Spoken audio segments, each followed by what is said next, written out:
Welcome back to another vlog in Holland. Oh, there's a nice bike. It's already the last day. I've got today and then tomorrow we're leaving, which sucks. It's gone real quick. We've been here for about 4 weeks and unfortunately it's already over again. We've had an amazing time. Spent most of the time with our family for multiple reasons, and I think we've done a really good job. But what that meant is that we didn't really have enough time to, or I didn't have enough time to actually make some vlogs. So I'm trying to squeeze in one now today before it's all over again.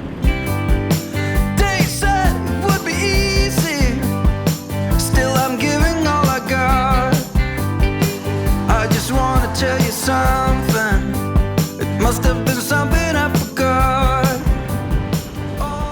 So what I want to talk about today is actually quite a few things, so I'm going to try and talk about as much as I can. One of the things is push bikes. I haven't been able to really talk about them and why they're so popular here. Everyone in Holland has at least one push bike. There's more push bikes in Holland than there are people. I think there's something like 2 to 3 push bikes per person, which means there's a lot around.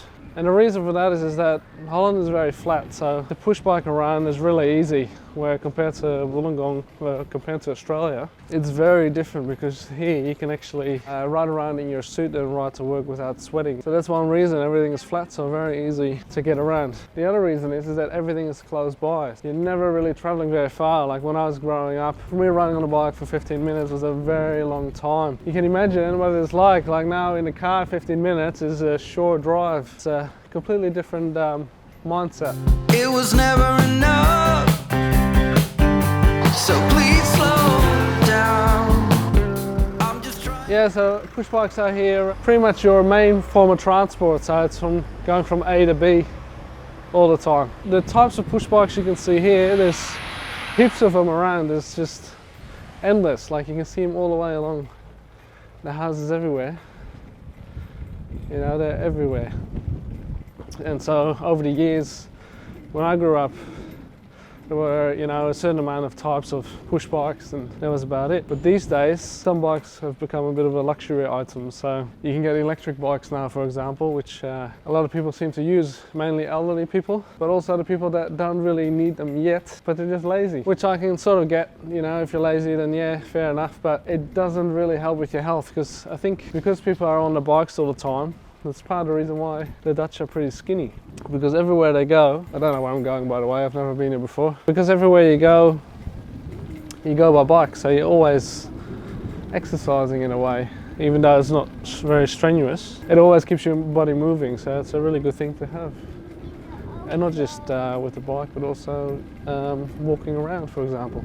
And the other thing too is that all the roads here are really made for push bikes rather than cars. And what do I mean by that? Well, for starters, everything is slower here. So around this neighborhood, for example, the speed, you're only allowed to go 30 and the roads are very narrow. Push bikes also, they have the same rights as cars. So in Holland, the way it works is you have to give way to your right. So not on every corner, there's not a sign saying give way or things like that, which you have in Australia, and I'm not sure if that is the case in America. But here, the rules are, yeah, you give way to the right. And what that means is that you also have to give way to push bikes and even pedestrians in some cases, I think. If I'm driving along and I wanted to right and there's someone walking the same direction as I'm traveling and they want to cross the street rather than turning right, then they get right away. Whereas I think in Australia, pedestrians just have to stop. So that's a little bit different. So yeah, like the bike life is very big here, and I'm sure you've seen a few bikes by now.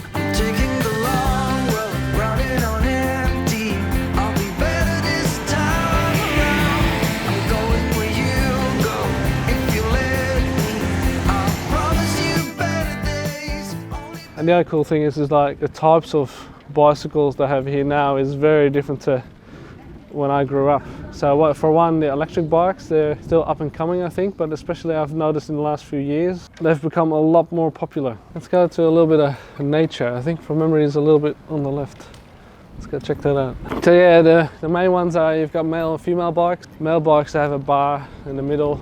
Females, they don't have a bar. Back in my day, it was fashionable to have a female bike as a male. We call them grandma bikes. They were the old school kind of bikes. I'm not sure what is popular anymore because there's that many different types. So these days, for example, as well, you know, bikes that have gears, whereas they never used to have it. That's a little bit different. A lot of bikes now, they have a little box on the front of the bike.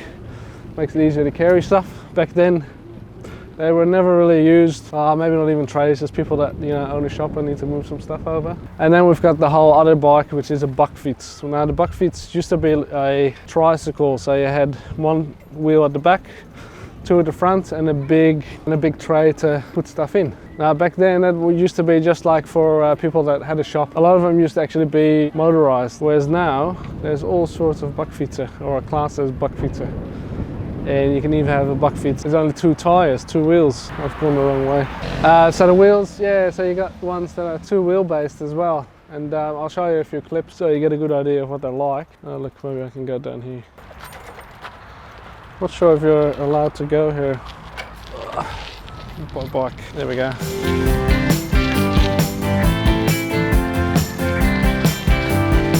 Getting back on the bike too, it's a little bit different.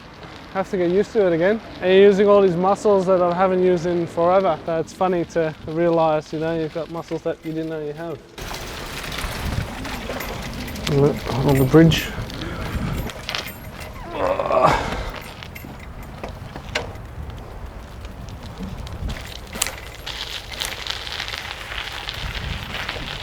Gaat het maar langs hoor? Sorry.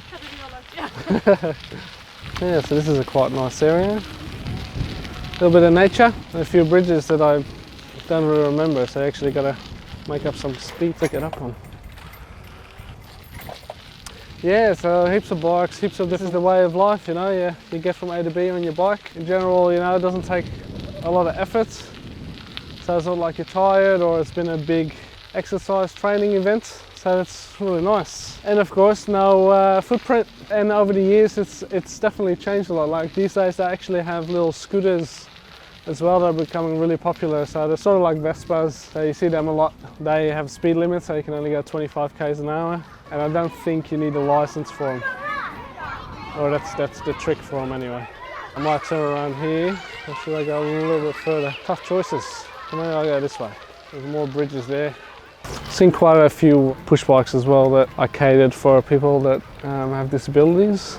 Especially now with electric motors, it's amazing because the people that used to not be able to actually get around, they can get around now. It's awesome to be more mobile again. The other fun thing is when I was young, my dad taught us, me and my sister, how to fix a bike tyre, for example, whereas some people still don't seem to be able to do it. And it's funny, like in Australia, I don't think anyone knows because, you know, how often do you ride a bike? It's only really to exercise, not really just to get from A to B kind of thing. That's the other fun thing to talk about is that since these electric bikes, a lot of elderly people are starting to use them. But because these electric bikes, they can go quite fast, and as you get older, you should be really slowing down, right, rather than speeding up. This is allowing older people to still get on their bike and get around, but also to go fast. And that's a bit of the problem, that because they're going faster and they can't actually react to the speed they're going, there's actually a lot of accidents these days because of it. Whereas back in the day, obviously, you didn't really have that problem. Now, the other thing related to bike world, and that's bike paths. Everywhere you go, see, I used to be able to ride without hands, but I'm not keen anymore. Let me just swap hands. Yeah, so bike paths, they're everywhere. Now here, obviously, it's a big road, and it's really separated. So the way you know it's a bike path is by the color, and in general they're everywhere. So it creates a lot more safety. You're creating a barrier between push bikes and cars, so by separating them there's less chance of accidents. As soon as push bikes are getting closer to the cars, then the speed limit drops. It's all to help out with safety. But also people just are a lot more used to bikes, obviously, so you're looking around a lot more, and like easy things like looking over your shoulder, for example, whenever you turn. Here that's a very common thing, whereas back home in Australia it doesn't really happen. So when I'm driving around here or even riding the motorcycle, I got to keep in mind that every time I turn there could be a bicycle sitting in my blind spot. So it's funny, this is only like 5 minutes out of Haarlem, the city centre, and it's already pretty green. And I always sort of felt like Holland wasn't that green, but because we're here in summer, it's actually quite nice. And you know, winter just gets a bit grim and grey and dark. It is a bit, you know, the weather's a bit hay going, which is usual for Holland, but it's actually quite nice still. I've still got shorts on, shirt on. What do you think of my shirt, by the way? A mate of mine, he designed the logo, and I've had it for a long time, and I love it. Love the logo. I think it's a really good design. So I made a shirt out of it, and I've made a couple now, and I've given one to my dad and to a mate of mine. So I got to spread the word of the Nameless Riders. Nice view here. As you can see here, once again, bike lane is separate to the road. I hope you enjoyed this video about push bikes and a little bit of the lifestyle that goes with it. If you liked it, please hit that like button to help me out. Maybe leave a comment. Let me know if you liked it or not, and would you like to see more. Obviously, I'm going to be back in Australia, so there'll be Australian videos once again. But I can still talk about things in Holland if you're curious about certain things, how we do things here. So I'd like to thank you for joining me on my journey. See ya.